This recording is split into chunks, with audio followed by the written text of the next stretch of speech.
আল্লাহর পেয়ারা হাবিব যখন মদিনাতুল মুনাওয়ারায় চলে যান, মদিনাতুল মুনাওয়ারায় যাওয়ার পরে নবীজি চিন্তা করলেন যে মক্কার মানুষগুলো মক্কা মুআজ্জামা থেকে আমাকে তাড়িয়ে দিল, মদিনার মানুষগুলো জানি না আমাকে কিভাবে তারা গ্রহণ করবে।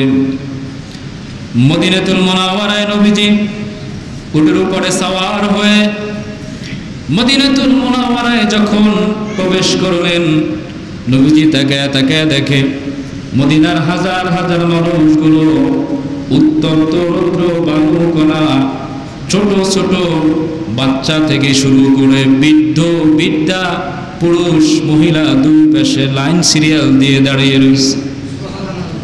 কেউ হাঁটতে পারে না, বয়সের ভারে ঝুঁকে গেছে, এমন উত্তপ্ত রৌদ্র।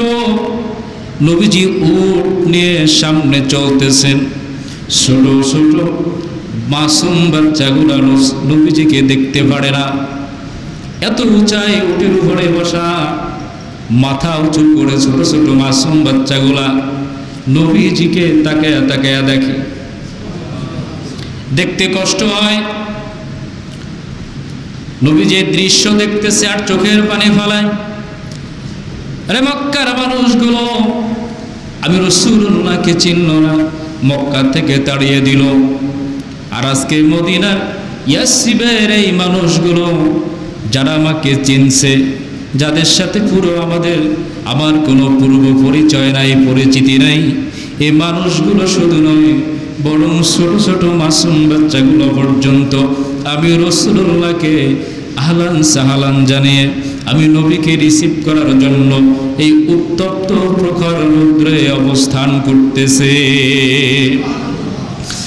মদিনার নবীজি যখন মদিনায় প্রবেশ করলেন, মদিনার মানুষগুলো বলে, নবী গো, আপনি মনে করেছেন শুধুমাত্র আমরা আজকে উত্তপ্ত রৌদ্রে এসে আপনার জন্য অপেক্ষা করতেছি?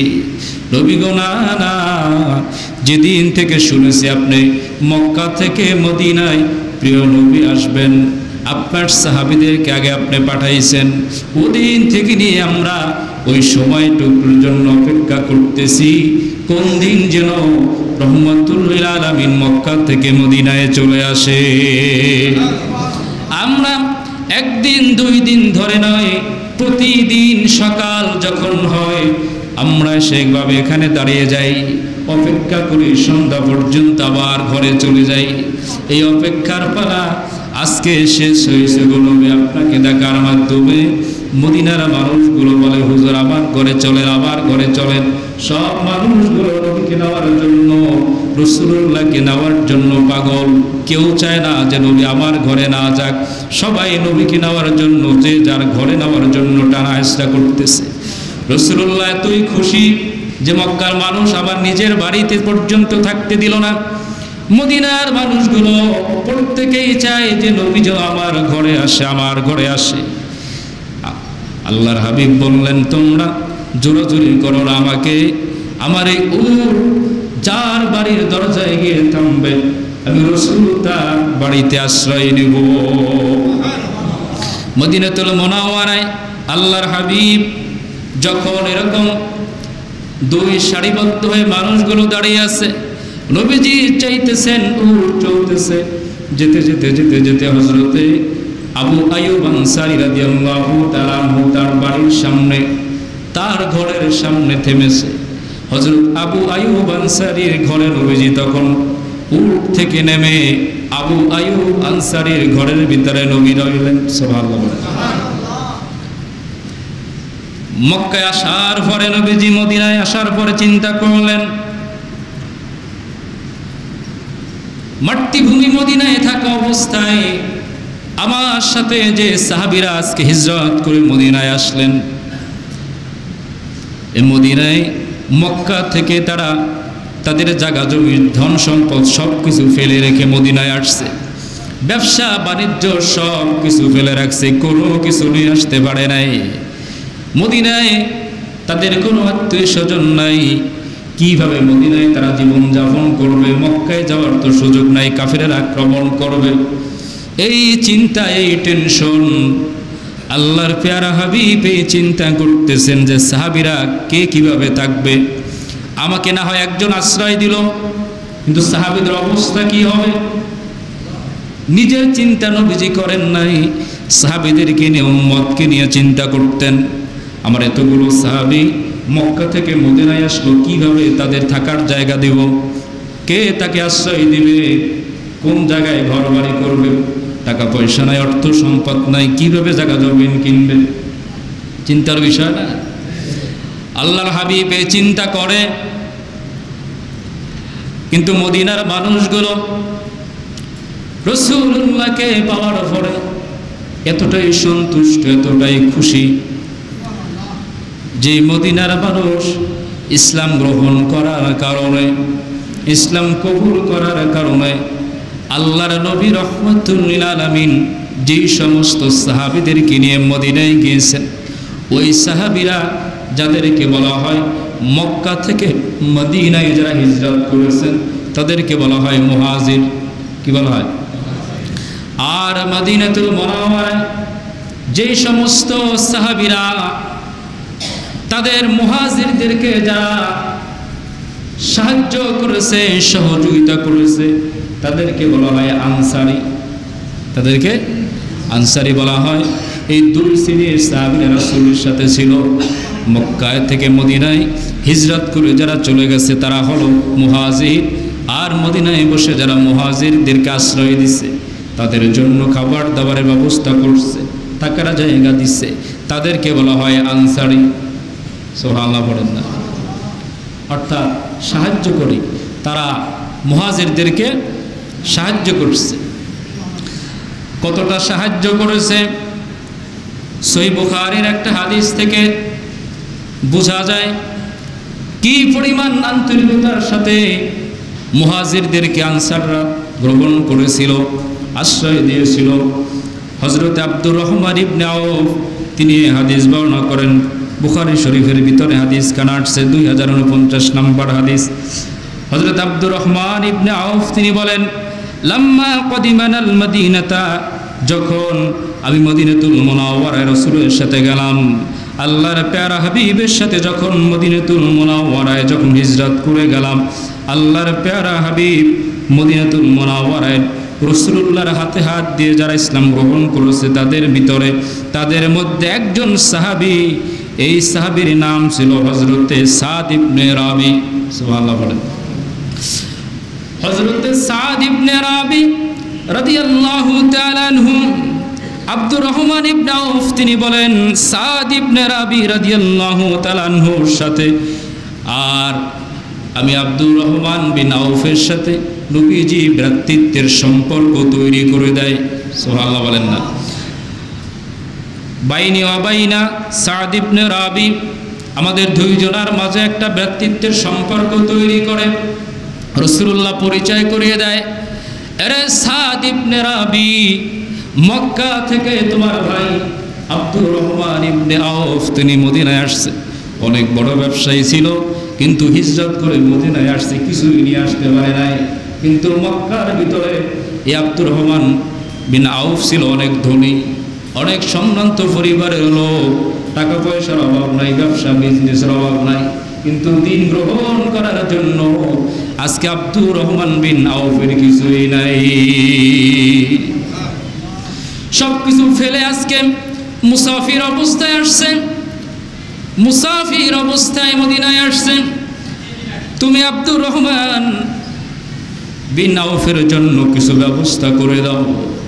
আব্দুর রহমান বিন আউফ যখন এই কথা আল্লাহর প্যারা হাবিব যখন সাদ ইবনে রাবি রাদিয়াল্লাহু তাআলা আনহুকে বললেন, সাদ ইবনে রাবি বললেন, ইয়া রাসূলুল্লাহ, ইয়া হাবিবাল্লাহ, আমি আমার ভাই আব্দুর রহমান বিন আউফের জন্য প্রস্তাব দিচ্ছি।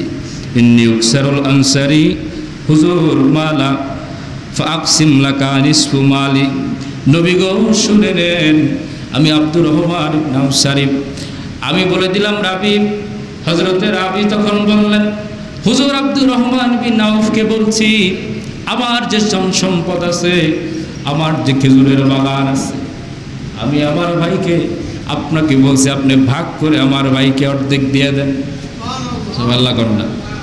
আমার যে সম্পদ আছে এই মদিনায় তাকে কিছু ভাগ করে অর্ধেক দিয়ে দেন, এটা দ্বারা সে চলুক। আল্লাহর প্যার হাবিবকে শুধু এই প্রস্তাবই দেয় নাই, আমার সম্পত্তির অর্ধেক সম্পত্তি তাকে দিয়ে দেন। হাদিস সাক্ষী দেয় হযরতে সাদ ইবনে রাবি, তিনিও ধনী মানুষ ছিলেন, অনেক সম্পদ ছিল। বলে হুজুর আমি বিনা দ্বিধায় বলতেছি আব্দুর রহমান বিন আউফকে আমার অর্ধেক সম্পদ আপনি দেন। সুবহানাল্লাহ। শুধু তাই নয়, আব্দুর রহমান বিন আউফকে তিনি আরো প্রস্তাব দিলেন। হুজুর আব্দুর রহমান বিন আউফকে বললেন, এরে আব্দুর রহমান বিন আউফ উনজুর আইয়া জাওজাতাই। আব্দুর রহমান বিন আউফ শুনলেন, আমার একাধিক বিবি আছে, আমার দুইজন বিবি আছে। কয়জন? দুইজন বিবি আছে। আপনি মক্কা থেকে মদিনা হিজরত করেছেন, আপনার সাথে কোনো বিবি আসে নাই, ধন সম্পদ নিয়েও আসেন নাই। আমি প্রস্তাব দিলাম অর্ধেক ধন সম্পদ আপনি নিয়ে যান, আর আমার দুই বিবির থেকে আপনি উনজুর নজর করেন, যাকে আপনার পছন্দ হয়। আমি সাদ ইবনে রাবি বললাম এই মুহূর্তে আমি তাকে তালাক দিয়ে দিব, ইদ্দাত পালন করার পরে আপনি তাকে গ্রহণ করবেন, শরীয়তের বিধি মোতাবেক আপনি তার সাথে বিবাহ বন্ধনে আবদ্ধ হবে। নবীজি আশ্চর্য হয়ে গেলেন, কত বড় স্যাক্রিফাইস! শুধু সম্পদ দিবে এমন নয়, দিনের জন্য সাহাবীদের এমনিতে মদিনায় যারা দিন গ্রহণ করছে তাদেরকে আনসারী এমনিতে বলা হয় না, কিভাবে সাহায্য করছে মুহাজিরদেরকে, নিজের ধন সম্পদ পর্যন্ত বলে হুজুর আপনি দিয়ে দেন। আব্দুর রহমান বিন আউফ বললেন, রে সাদ ইবনে রাবি আমার প্রয়োজন নাই, দরকার নাই, আমার এই ধন সম্পদ তোমার লাগবে না, তোমার ধন সম্পদ আমাকে দেওয়ার প্রয়োজন নাই, তোমার বিবিকে তালাক দেওয়া লাগবে না, আমি গ্রহণও করব না। শুধু আমাকে একটু বলে দাও তোমাদের মদিনায় বাজারটা কোন জায়গায়, বাজার কোন দিকে করো। সুবহানাল্লাহ বলেন না। আমি মক্কায় ব্যবসা করতাম, মদিনায়ও ক্ষুদ্রভাবে আমি ব্যবসা শুরু করতে চাই, আমি তোমার কোনো জিনিস খালি গ্রহণ করতে চাই না। সুবহানাল্লাহ বলেন না। শুধু আব্দুর রহমান বিন আউফকে নয়, মদিনার বহু সাহাবীরা রাসূলুল্লাহকে প্রশ্ন করল, ইয়া রাসূলুল্লাহ, বহু সাহাবীরা প্রস্তাব দিল, ইয়া রাসূলুল্লাহ ইয়া হাবিবাল্লাহ আকসিম বাইনানা ওয়া বাইনা ইখওয়ানিনা নাখিলা। হুজুর আমাদের তো মদিনায় বহু খেজুরের বাগান আছে, কিন্তু মক্কা থেকে হিজরত করে যে সমস্ত ভাইয়েরা আমার মদিনায় আসছে তাদের তো কিছুই নাই। আমরা প্রস্তাব দিতেছি আকসিম বাইনানা, আমাদের উভয়ের মাঝে, ওই ভাইদের মাঝে আমাদের যাদের খেজুরের বাগান আছে আপনি অর্ধেক অর্ধেক ভাগ করে দেন। সুবহানাল্লাহ বলেন। আমার মুহাজির ভাইরা সাহাবীরা যারা আসছে আমাদের খেজুরের বাগানগুলো অর্ধেক করে আপনি ভাগ করে দেন, আমরা তাদেরকে অর্ধেক দিয়ে দিলাম। সুবহানাল্লাহ বলেন না। এবার রাসূল বললেন, রে আমার সাহাবীরা, ও মদিনার আনসারী সাহাবীরা শুনে নাও, তোমরা যে প্রস্তাব দিয়েছো, আমি রাসূল বললাম লা, এই প্রস্তাব হবে না, বরঞ্চ তোমাদের খেজুরের বাগান তোমাদেরই থাকবে, তোমরা তাদেরকে সাহায্য সহযোগিতা করবে। তখন তারা প্রস্তাব দিল, ইয়া রাসূলুল্লাহ ইয়া হাবিবাল্লাহ। ও সাহাবীরা তখন প্রস্তাব দেয়, এই মুহাজির সাহাবীরা শুনে নেন, ফাকালু তাকফুনাল মাতুনাতা। ও আমার সাহাবীরা শুনে নেন, মুহাজির ভাইরা আপনারা আমাদের খেজুরের বাগানে অনুষ্ঠিকুম ফি সামারতি, আমাদের খেজুরের বাগানের ভিতরে আপনারা কাজ করুন, শ্রম দেন, সময় দেন। যদি সময় দেন সামিনা ওয়া তাআনা, তাহলে আপনাদেরকে আমরা খাবার দিব, বিনিময়ে দিব। সুবহানাল্লাহ বলেন না। যেহেতু রাসূল বললেন না তোমাদের সম্পদে ভাগ বসানো যাবে না, এটা তোমাদের নিজেদের সম্পদ, এই সম্পদ নিজেদের ভিতরে ভাগ বন্টন হবে। সুবহানাল্লাহ বলেন না। নিজেদের ঔরত যার সন্তানের ভিতরে মিরাস হবে, এর বাইরে কোনো মিরাস নাই বংশের বাইরে, সুতরাং তোমাদেরকে দেওয়ার মতো এই ক্ষমতা ক্যাপাসিটি নাই, তাদেরকে সম্পদ ভাগ করে দেওয়া যাবে না। তখন সাহাবীরা, আনসারী সাহাবীরা প্রস্তাব দিল, হুজুর তাহলে যদি দেওয়া না যায় আমাদের ভাইদেরকে বলুন, তারা বিনিময়ে কিছু গ্রহণ করবে, আমাদের খেজুরের বাগানগুলো দেখাশোনা করবে, বিনিময়ে তাদেরকে আমরা খাবার দিব, অর্থ দিব। মদিনা মক্কার যে সমস্ত সাহাবীরা বড় বড় যারা মদিনায় মক্কায় থাকা অবস্থায় ব্যবসা বাণিজ্য করছে, ধন সম্পদের অভাব নাই, হিজরত করার কারণে, নিজের বাড়িঘর ছাড়ার কারণে মদিনায় গিয়া এরপর অন্যের বাগানে তারা কাজ করছে। সুবহানাল্লাহ বলেন না? অন্যের বাগানে কি কাজ করছে, কিন্তু মক্কায় তাদের সম্পদের কি নাই, অভাব নাই। তারা নিজেরা শত শত লোক রাইখা তাদের বাগানে কাজ করাইত। আজকে ইসলামের জন্য, দ্বীনের জন্য তারা মদিনায় যাওয়ার পর নিজেরা আবার বাগানে কাজ করে। সুবহানাল্লাহ বলেন না? এরপরে জীবন জীবিকা পরিচালনা শুরু করলেন। এতটা সংগ্রাম, এতটা কষ্ট, এরপরও সুখে সেই মদিনায় নবীজি বেশি দিন থাকতে পারেন নাই। যারা দিন গ্রহণ করছে মদিনায়, এই দিন গ্রহণ করার মানুষগুলোর মধ্যে একজন ছিল আব্দুল্লাহ ইবনে উবাই ইবনে সালুল, যেই লোকটি ছিল মুনাফিকদের সর্দার। তো এই লোকটা যখন ইসলাম গ্রহণ করছে, কিন্তু ভিতরে ভিতরে তার কুফরি রয়ে গেছে। উপর থেকে সে ইসলাম গ্রহণ করছে। ইসলাম গ্রহণ করছে সে মূলত ইসলামের ক্ষতি করার জন্য। নাউজুবিল্লাহ বলেন। কি করার জন্য? ক্ষতি করার জন্য। তো মক্কা থেকে কাফেররা টার্গেট করছে আবু জাহেল, উবাই ইবনে খালফ। তারা টার্গেট করছে যে কিভাবে মদিনায় নির্যাতন শুরু করা যায়। তো খোঁজ খবর নিয়ে দেখে মদিনায় একটা মুনাফিক আছে, যারা ইসলাম গ্রহণ করছে তাদের ভিতর এক মুনাফিক আছে, যে উপর থেকে নবীজির এত বড় আশেক সাহাবী দাবি করে, কিন্তু ভিতরে মুনাফিক। এরকম আছে না মুনাফিকের চরিত্র? কথা বলেন না, আছে না নাই? আছে। তা আব্দুল্লাহ ইবনে উবাই ইবনে সালুল মক্কা থেকে তাকে চিঠি পাঠাইছে মদিনায়, সেও চিঠির জবাব দিচ্ছে। তো আব্দুল্লাহ ইবনে উবাই ইবনে সালুল, এই যে মদিনায় কাফেররা সর্বপ্রথম যে যুদ্ধ হলো, বদরের যুদ্ধ হলো, এই আব্দুল্লাহ ইবনে উবাই ইবনে সালুল এই যুদ্ধের মদতদাতা। সে ইসলাম গ্রহণ করছে। মুসলমানদের সমস্ত কার্যকলাপ নবীজির সাথে সাথে থেকে সামনের কাতারে নামাজ পড়ে নবীজির সামনে বসে মুসলমানদের কথাগুলা মুশরিকদের কাছে সে মক্কায় পাচার করত। নাউজুবিল্লাহ কন্যা। এই জন্য কাফেরদের থেকেও কঠিন শাস্তি হবে মুনাফিকদের। কাফেরদের থেকেও খারাপ হইল মুনাফিক। এমন খারাপ যে আল্লাহ আয়াত নাজিল করছেন শেষ পর্যন্ত আব্দুল্লাহ ইবনে উবাইয়ের কার্যক্রম দেখে, যে হাবিব, কাফেররা জাহান্নামে যেই জায়গায় থাকবে তার থেকেও সর্বনিম্ন স্তর, খারাপ জায়গা, ভয়ঙ্কর জায়গা, যেই জায়গায় অবস্থান করবে মুনাফিকরা। নাউজুবিল্লাহ। এতটা জঘন্য জায়গায় মুনাফিকরা থাকবে, যেই জায়গায় কাফেরদেরকেও রাখা হবে না। এতটা বেশি শাস্তি দেওয়া হবে, যেই শাস্তি কাফেরদেরকেও দেওয়া হবে না, কিন্তু মুনাফিকদের দিবে। তখন মুনাফিক আব্দুল্লাহ ইবনে উবাই ইবনে সালুল উপরে তো মুসলমান ছিল, উপরে কি ছিল? মুসলমান ছিল। নবীজির পিছনে নামাজ পড়ছে, পাগড়ি লাগাইছে, জুব্বা লাগাইছে, দাড়িও ছিল, কিন্তু আসলে কি? হ্যাঁ, মুনাফিক। তো শেষ পর্যন্ত নবীজি তারে ধরতে পারছে যে এই লোকটাই ইসলামের যত ক্ষতি সে করতেছে। নাউজুবিল্লাহ কন্যা।